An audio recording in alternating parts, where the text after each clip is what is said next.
오늘 우리에게 주신 하나님의 말씀은 디모데후서 4장 9절로 22절까지의 말씀입니다. 디모데후서 4장 9절로 22절까지의 말씀, 제가 가진 성경은 신약 성경 347면에 기록되어 있습니다.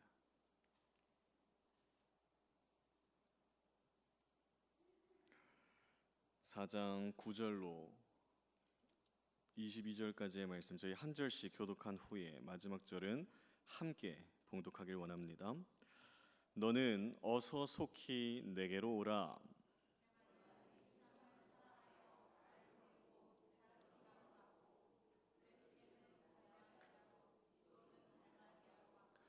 누가만 나와 함께 있느니라. 내가 올 때에 마가를 데리고 오라. 그가 나의 일에 유익하니라. 네가 올 때에 내가 드로아 가보의 집에 둔 겉옷을 가지고 오고 또 책은 특별히 가죽 종이에 쓴 것을 가져오라.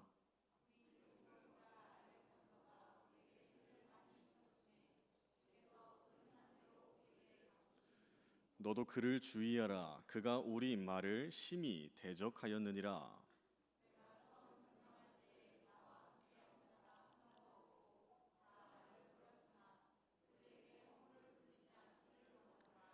주께서 내 곁에 서서 나에게 힘을 주심은 나로 말미암아 선포된 말씀이 온전히 전파되어 모든 이방인이 듣게 하려 하심이니 내가 사자의 입에서 건짐을 받았느니라.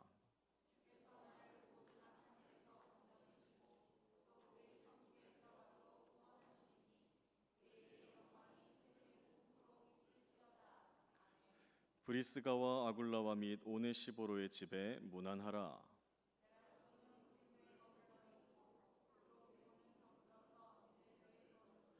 너는 겨울 전에 어서 오라. 으블로와 부데와 리노와 글라우디아와 모든 형제가 다 내게 문안하느니라. 나는 주께서 내 심령에 함께 계시기를 바라노니 은혜가 너희와 함께 있을지어다. 아멘. 할렐루야. 오늘도 오직 주님의 은혜만이 가득한 하루 보내셨습니까? 아멘. 감사합니다. 네. 여러분, 더욱더 주님의 평강만을 누리는 복된 삶을 살아가시기를 간절히 바라겠습니다. 오늘로써 디모데후서를 마무리하게 됩니다. 일찍이 사도 바울을 따라 다니게 되었던 디모데는 참 젊었음을 우리 담임 목사님을 통해서도 계속 언급된 바가 있었죠. 참 젊었기에 목회를 어떻게 해야 할지도 몰랐고 선생과도 같은 아비와도 같은 바울을 따라 과연 그가 삶을 살아낼 수 있을까가 의문이었던 그에게 바울은 편지를 쓰게 되는데 그 편지의 마지막 내용이 오늘 본문에 담겨 있습니다. 여러분, 성경을 보시면 9절 윗부분에 소제목이 보이실 겁니다. 이 소제목 어떻게 기록되어 있나요? 사사로운 부탁이라고 되어 있어요. 그저 여러분 글을 읽듯이 읽는다면 정말 사사로운 내용처럼 보입니다. 디모데에게 어서 속히 내가 있는 곳으로 와달라라는 부탁조의 언어, 누구는 세상을 향해 갔고 누구는 내 곁에 남아있다는 이야기, 그리고 네가 나에게 올 때에 반드시 챙겨와야 할 소소한 짐꾸러기들, 나에게 올 때에 이 사람은 조심하고 이 사람들에게 문안하며 오라라는 이야기들. 성경은 바울의 마지막 기록과도 같은 본문을 사사로운 부탁으로 정해 놓았지만 여러분, 바울이 처한 상황을, 심정을 인지한 채로 오늘 본문을 바라본다면 디모데후서의 마지막은 절대로 사사로운 부탁이 아닙니다. 여러분, 많은 학자들이 디모데후서를 사도 바울의 마지막 서신으로 보는데 두 번째 감금되어 있는 그 옥중에서 이제 정말 죽음을 코앞에 두고 있는 상황 가운데 기록한 서신서라 여겨요. 죽음이 얼마 남지 않았다는 것이 바울에게서도 몸소 느껴지는 그 느낌을 인지한 채로 오늘 본문을 마주해야 한다는 겁니다. 그리고 우리가 한 가지 더 알아야 할 것은 디모데후서에는 별칭과도 같은 호칭이 붙어 있는데 그 별칭은 눈물의 서신서입니다. 왜 눈물의 서신서가 되었는지가 바로 오늘 본문을 통해 극대화가 된다는 거예요. 바울의 상황을 인지한 채로 우리 본문을 한번 살펴봅시다. 9절 말씀 함께 읽어볼까요? 9절입니다. 시작. 너는 어서 속히 내게로 오라. 아멘. 여러분, 바울의 마음이, 상황이, 심정이 보이십니까? 죽음을 앞에 둔 자가 누군가를 간절히 보고 싶어하여 애타게 찾는 듯한 고백인데, 21절을 보시면 왜 또 빨리 오라고 하는지에 대한 부가 설명이 기록되어 있어요. 21절 읽겠습니다. 시작. 너는 겨울 전에 어서 오라. 아멘. 디모데가 바울이 있는 곳까지 가기 위해서는 배를 타고 지중해 연안을 따라 가야 합니다. 여러분, 그 당시 겨울철이라 하면은 10월부터 4월까지를 의미하는데, 이때 지중해에서의 항해는 일체 중단되었어요. 너무나도 위험한 시기입니다. 그러니 겨울 전에 어서 와야 한다라고 말하고 있는 것이죠. 만에 하나 겨울철이 다가온다면 바울이 만에 하나 죽었을 때에 디모데와 바울은 만남이 성사되지가 않기에 빨리 오라, 빨리 오라, 내가 너를 보고 싶다, 빨리 오라, 이런 것을 담아놓은 단어들로 가득한 서신서라는 겁니다. 바로 이것이 디모데후서가 더욱더 눈물의 서신서가 된 계기이기도 하죠. 여러분, 지금까지 디모데후서의 전반적인 내용을 살펴보았을 때에는 어떠한 심정으로 다가오셨습니까? 그저 바울이 어린 목회자인 디모데에게 사도 바울이 말씀으로 용기를 주고 힘을 주고 이러이러하게 해야 한다라는 가르침의 서신으로 느껴졌다면, 이 마지막 대목을 살펴볼 때에 디모데를 향했던 바울의 다양한 고백들은 여러분 새삼스럽게 느껴집니다. 다시 느껴져요. 너무나도 마음에 울림이 있는 다가옴으로 느껴집니다.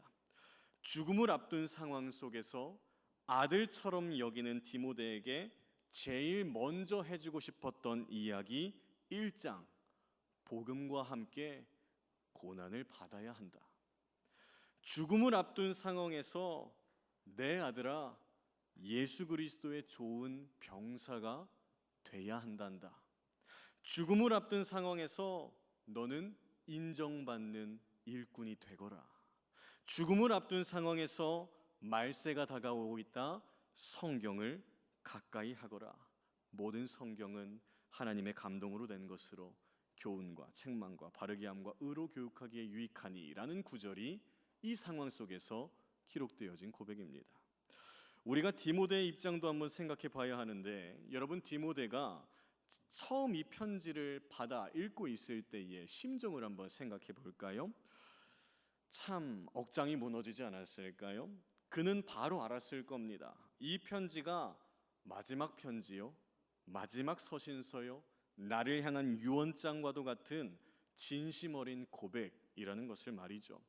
그 눈물의 편지 속에 바울이 마지막까지 디모데에게 알려주고자 했던 것을 우리가 한번 확인해 보려고 하는데, 10절 말씀을 함께 읽어보길 원합니다. 10절입니다. 시작.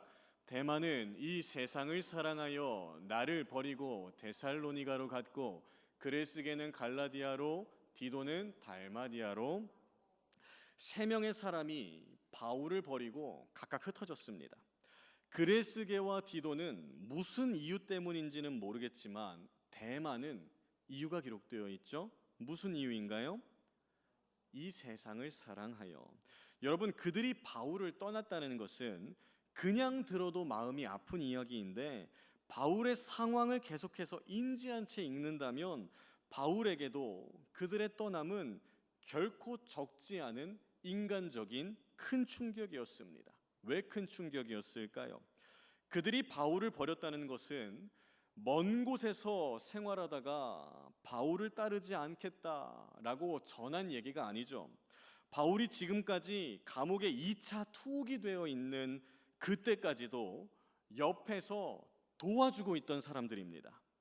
바울이 전한 복음을 받아들였던 자이자 바울의 옥중 생활이 힘들까 옆에서 보필해 주었던 최측근들, 그들이 떠난 겁니다.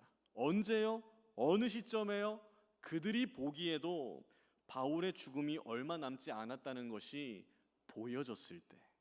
떠났다는 거예요.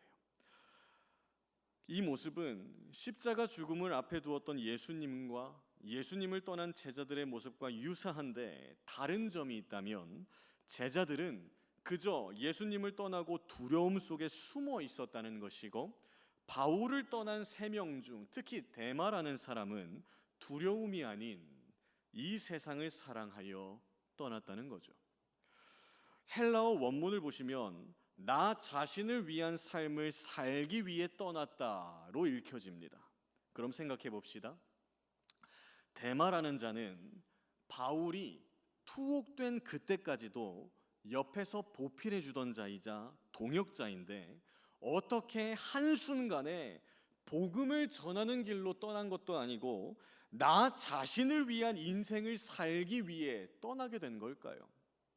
아니 어떻게 그럴 수가 있을까요? 그에 대한 이유는 성경에 기록되어 있지 않기에 모릅니다. 그러나 중요한 사실은 우리가 주목해야 하는 건 그들이 왜 떠났는지에 대한 이유가 아니라는 거예요. 바울은 죽음을 앞에 두고 담대하게 디모데를 향해 편지를 쓰고 있지만 실상 그의 마음은 고독하고도 쓸쓸한 상태라는 것을 우리가 인지하고 있어야 합니다. 그러나 현재 그의 외로움을 그나마 위로해주고 지켜주었던 사람이 한 명 있었는데 그 사람이 누군지 우리 11절 말씀 함께 읽어볼까요? 11절입니다. 시작. 누가만 나와 함께 있느니라. 내가 올 때에 마가를 데리고 오라. 그가 나의 일에 유익. 죽음을 앞둔 바울을 옆에서 끝까지 지키고 있던 사람 누구인가요? 누가입니다. 골로새서에 의하면 이 누가는 의사였고요. 빌레몬서에 의하면 이 누가는 바울과 선교 여정을 함께 보냈던 동역자입니다. 의사이자 선교사였던 누가만이 바울 옆을 지금 지키고 있다는 건데 여러분 바울의 고독함이 느껴지십니까? 여러분 바울이 어떠한 사람이에요? 바울은 예수님을 믿었던 이들을 때려잡아 옥에 가두던 자. 그러나 다메섹 도상에서 예수님을 만난 뒤 이곳저곳을 다니며 예수님을 전한 사람입니다. 유대인들의 핍박과 거짓 선생들의 끊임없는 위협 속에서도 오직 하나님 한 분만을 의지함으로 복음을 전한 자라고요. 그리고 복음이 전해진 곳곳마다 예수님을 믿겠노라 고백한 자들이 막 일어섰고요. 그 지역마다 교회들이 세워지기 시작했습니다. 예수님을 따르는 허다한 무리들이 이 사도 바울로 하여금 무럭무럭 생기기 시작했다는 거예요. 그런데 여러분 바울이 지금 2차 투옥 가운데에 옥중에서 죽음 앞에 있을 그때에 그 옆에 남아있는 자는 오직 한 사람뿐, 누가 오직 한 사람뿐이었다는 거예요. 뭐라 표현할 수 없는 상황 가운데에 놓인 바울입니다. 그런 그가 디모데에게 첫 번째로 부탁한 것이 있었어요. 여러분 11절을 다시 보시면 이렇게 기록되어 있습니다. 네가 올 때에 누구를 데리고 오라? 마가를 데리고 오라. 여러분 마가 하면 떠오르는 사건이 있으십니까? 담임 목사님께서도 주일 대예배 사도행전 설교하실 때에도 말씀을 하셨었는데 여러분 마가는 바울의 1차 선교 여정 중 중간에 포기하고 혼자 예루살렘으로 도망간 사람이죠. 그 일로 인해 바울이 마가라는 이름만 들으면 역정을 내던 사람입니다. 그가 죽음을 앞에 두고는 갑자기 칭호가 바뀌는 것을 볼 수 있는데 여러분 갑자기 그를 어떻게 칭하고 있습니까? 그가 나의 일에 유익한 자라. 여러분 바울이 죽음을 앞에 두었기에 내가 이제 마가를 용서해야겠다라는 마음을 가다듬고 마가를 향해 이런 표현을 쓰지 않았습니다. 골로새서와 빌레몬서를 보시면 마가란 자는 이미 바울이 1차 수감되었을 때에 이미 함께하고 있던 동역자로 표시돼요. 중요한 건 마가란 자가 바울의 선교 사역에 있어서 지금 상당히 도움이 되는 존재라는 겁니다. 죽음의 문턱에서 다시금 데려오기를 바랬던 한 사람 마가. 여러분 우리는 디모데를 향한 첫 번째 부탁에서 알 수 있는 사실이 있습니다. 바울은 이 죽음을 앞둔 목전에서 선교 사역을 포기하지 않았다는 거예요. 어떻게 해서든지 선교의 여정이 디모데를 통해서, 마가를 통해서 이어가기를 바랬기에 어서 오라, 속히 오라, 마가를 데려오라 라고 얘기했던 자가 바울이라는 겁니다. 여러분, 한번 생각해 봅시다. 우리가 만약 죽음을 앞두고 있다면 어떠한 모습일까를 한번 생각해 봅시다. 바라옵기는 죽음 앞에 두려워하는 것이 아니라 끊임없이 그때마저도 하나님의 나라가 확장되기를 소망함으로 내 주변에 있는 이 사람 저 사람을 통해서 선교 사명이 이어질 수 있도록 요청하고 초대하고 바라는 우리 모두가 되기를 간절히 바라겠습니다. 그럼 바울이 디모데에게 두 번째로 부탁하는 것은 뭐였을까요? 우리 13절 말씀 함께 읽어보겠습니다. 13절입니다. 시작. 내가 올 때에 내가 드로아 가보의 집에 둔 겉옷을 가지고 오고 또 책은 특별히 가죽 종이에 쓴 것을. 바울이 디모데에게 두 번째 부탁하는 것이 무엇입니까? 겉옷과 특별하다 여기는 책입니다. 여러분, 겉옷은 앞서도 말씀드린 것처럼 이제 곧 겨울이 다가오기에 옥중에서 필요한 물품임은 알겠는데 그가 특별히 가죽 종이에 쓴 것을 요구하고 있다는 거예요. 여러분, 우리가 그 당시 성경을 기록하거나 하는 데 사용한 종이를 뭐라고 알고 있죠? 파피루스를 사용했다라고 알고 있죠. 여기서 가죽 종이는 우리가 알고 있는 파피루스가 아닙니다. 기존의 파피루스보다 훨씬 비싼 값을 요구하던 멤브라나스라는 재질, 가죽을 이용한 거예요. 성경 어디에도 이 가죽 종이에 뭐가 쓰여져 있기에 바울이 가져오라 했는가는 기록되어 있지 않아요. 그러나 많은 신학자들은 두 가지로 추측을 합니다. 첫 번째는 마지막 재판을 대비하기 위한 로마 시민권 증명서라고 보는 학자들이 있고요. 두 번째는 하나님의 말씀이 기록된 구약 성경이거나 주님의 말씀을 그가 친필로 기록한 종이로 봅니다. 비싼 종이에 이 두 가지가 모두 쓰일 법한데 우리가 본문을 통해 초점을 맞춰야 하는 건 이거예요. 바울은 죽을 준비를 했다는 건데 그 죽음 앞에서 그가 소유하고 있는 것이라곤 겉옷 하나와 소중한 책, 이 두 가지뿐이었다는 겁니다. 여러분, 우리는 인생 말미에 무엇을 소유한 채 죽음을 맞이하고 있을까요? 나에게 걸쳐져 있는 옷가지와 말씀, 이 두 가지면 충분하지 않을까 하는 것을 바울이 디모데에게 비유적으로 이야기하고 있는 것은 아닐지 생각해 봅니다. 바울이 디모데에게 세 번째로 부탁하는 것은 또 무엇인지 한번 살펴볼까요? 우리 16절 말씀 함께 읽어보겠습니다. 시작. 내가 처음 변명할 때에 나와 함께한 자가 하나도 없고 다 나를 버렸으나 그들에게 허물을 돌리지 않기를. 세 번째로 부탁하는 것은 허물을 남에게 돌리지 않기를 바랬다는 거예요. 무슨 허물을 돌리지 말아달란 것일까요? 여러분, 14절을 보시면 알렉산더라는 사람이 등장합니다. 이 알렉산더라는 사람이 바울에게 정말 많은 해를 끼쳤대요. 우리가 바울을 향해 해를 입힐 게 뭐가 있을까를 생각해 보았을 때 선교 사역을 방해한 것인가 밖에 생각이 안 떠오르는데, 여러분, 본문의 문맥상 선교 사역을 방해했다라기보다는 바울이 로마에서 재판 가운데 있을 때 바울을 투옥시키기 위해 대표적으로 나선 자라고 보면 본문을 이해하기 쉽습니다.